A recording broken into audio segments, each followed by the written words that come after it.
Good afternoon. It's Jared Forte, and welcome to another session of Notes from the Route.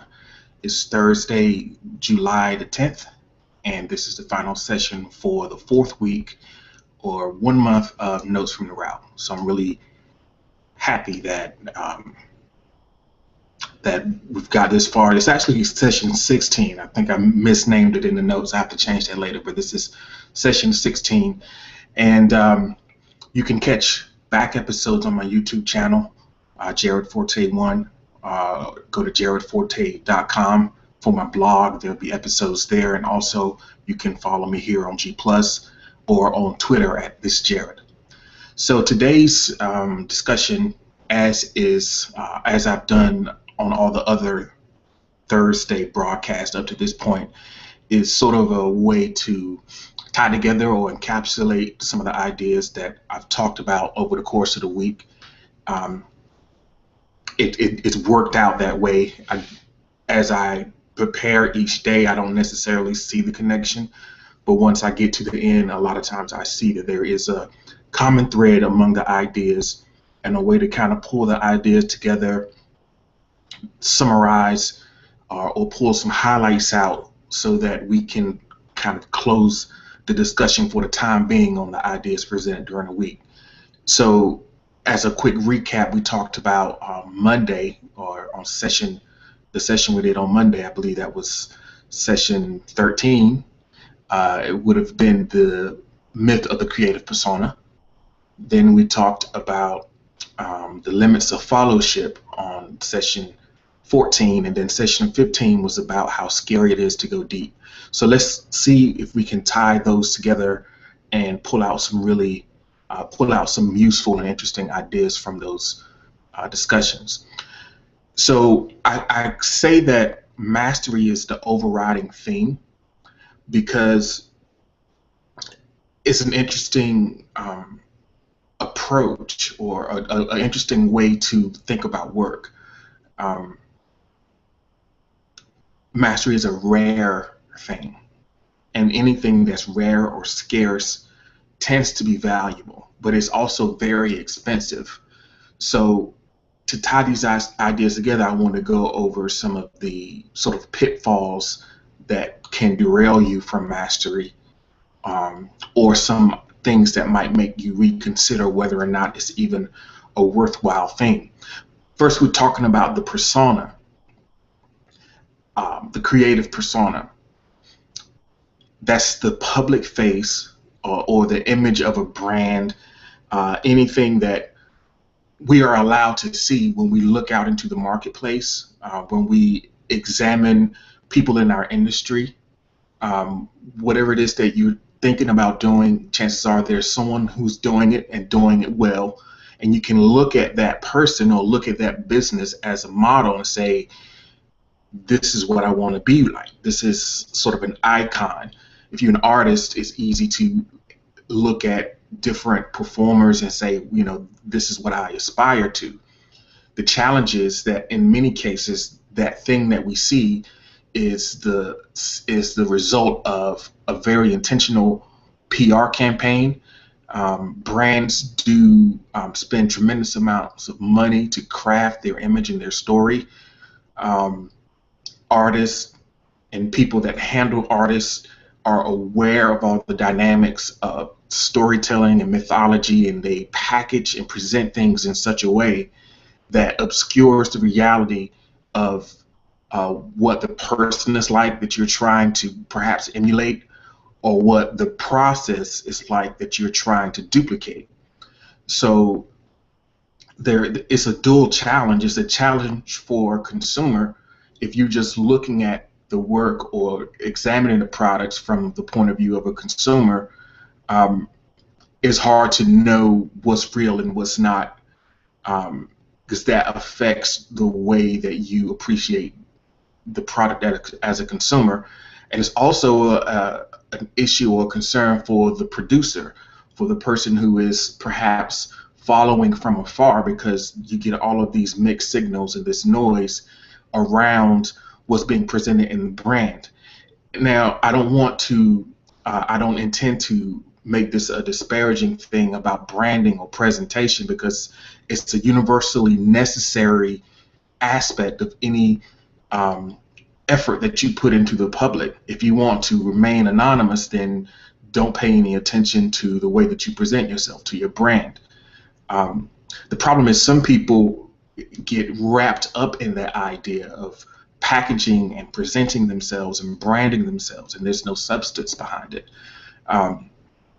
There is a value in having the ability to craft that story, and as sort of an abstract skill, or as a pure marketing skill.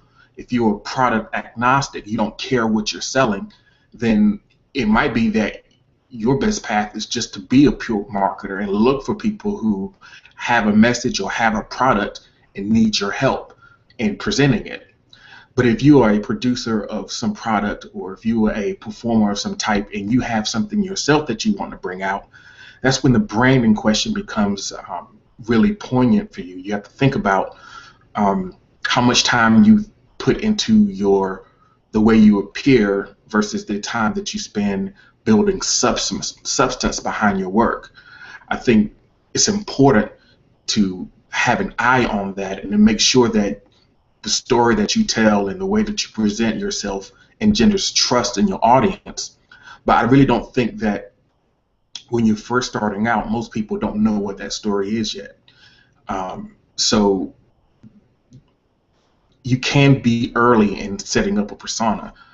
It could be that the way that you're presenting yourself is in conflict with the work that you really intend to do, because maybe early on you don't know quite yet what that is. I think the most effective thing about personas and brands is that they evolve over time, and they're informed by the work. They're built up by the body of work that you put out. So the intention is important, but I think that it's something that's should be more evolutionary and less calculated for most people. So I'm going to make the transition to the next question. I'm going to assume that you want some substance, that you're not going for a pure marketing play, that you're not just trying to position yourself and set yourself up and be a straw man and not have anything to offer. So I'm going to assume that you want to develop your skills and talents, that you want to bring some sort of value. If that's the case, then the logical thing to do is to look to those people, to look to those paths that have been laid out. And like I said before, the persona can obscure the reality of the work, but if you look closely enough and you develop enough clarity and understanding about the specifics of the work that you intend to do, then it's extremely valuable to connect with people who have traveled along the paths that are in harmony with the road that you're on. I think that an interesting metaphor and a good example to kind of put this following and mentorship question into context is, like, I like kung fu movies. I especially like the old kung fu movies, and the storyline is pretty much the same. All of them have the same, a lot of them have the same thing, where you have the talented fighter, talented warrior who's going from village to village trying to find a master. He's trying to find someone who he can't defeat because he has developed to a certain degree, but he wants to go to the next level. So he's going from village to village, and finally he finds a master who can teach him something, and then he submits himself to that process, and he grows and he develops, and then eventually he can overtake the master, and he becomes a master himself. And that's the path. But the only way that path has value is if you are already traveling it. You have to reach a certain level and have an understanding of what you're looking for. Otherwise, you won't recognize it when you see it. It's that quote that I mentioned before. When the teacher's ready, the student is ready to teach. The teacher appears, and that's where that comes into view.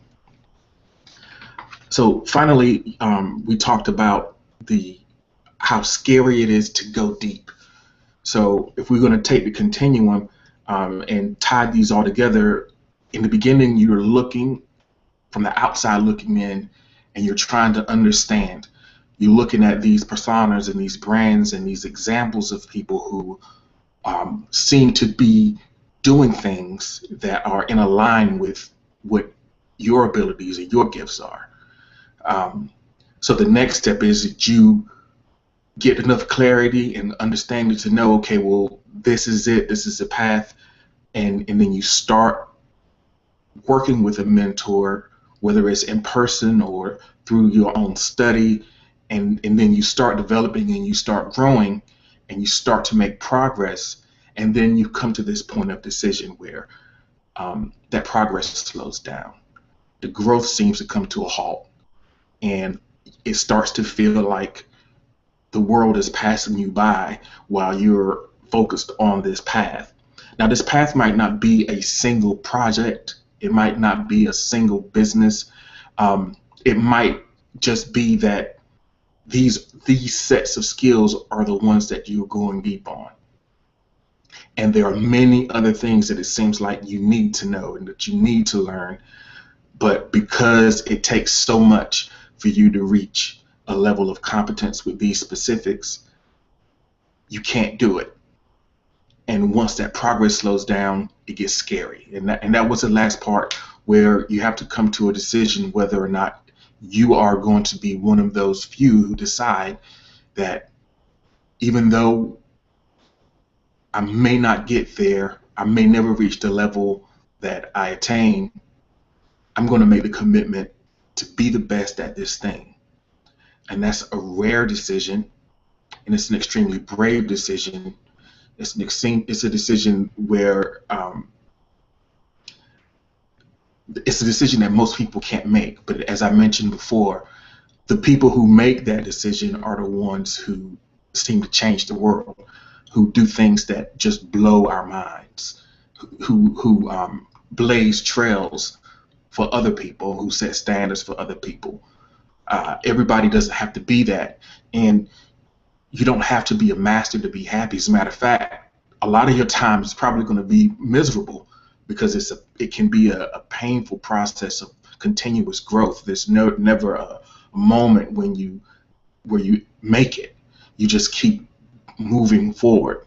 But that process gives you a certain amount of power, and in the process of mastering a skill or mastering a craft, you also develop a mastery of yourself, that even when it gets dark, once you've broken through, then that mastery of yourself may be able to give you a level of peace. So those are the ideas for the week. We talked about what it looks like from the outside, what it looks like from at the beginning from the inside, and that moment of decision where you have to make a choice whether you're going to go deeper or whether you're going to go wider and pull back and perhaps do some other things. There's nothing wrong with either choice. As we grow and we learn more about ourselves and we discover new things about ourselves, we have to listen to that. But it is a decision that I think most people who begin any serious work will have to make, and only you know the right answer to it. I'm glad that you took the time to took a few minutes to review these ideas with me. You can follow me on YouTube. If you're watching it there, just hit subscribe and you'll get sessions as they come out every day. They go straight to YouTube. This is a first draft sort of the ideas. So they're going to be further iterations, different presentations, some that'll be more polished, some that'll be more succinct as the ideas develop. But if you want to get the first look at it, then check in live with these for these sessions, or check it out on YouTube right away. And I really would love your feedback so we can have a conversation about it. Let me know how these ideas relate to the work that you're doing. So have a wonderful, wonderful rest of your day, your week. I look forward to hearing your feedback in the comments.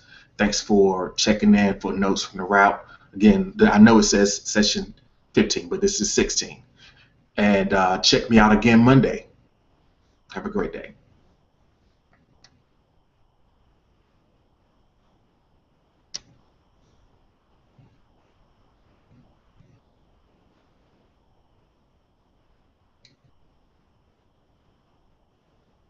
So the interesting thing is, as long as I'm still here, I normally, before in the past, I would preview the next week's episodes. Can't do that this time because I don't know where we're going to be going with the conversation next week.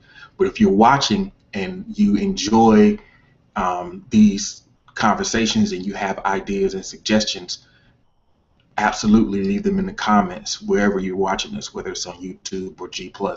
Leave it in the comments, and then we'll definitely look at those ideas. I want this to be a conversation of sorts.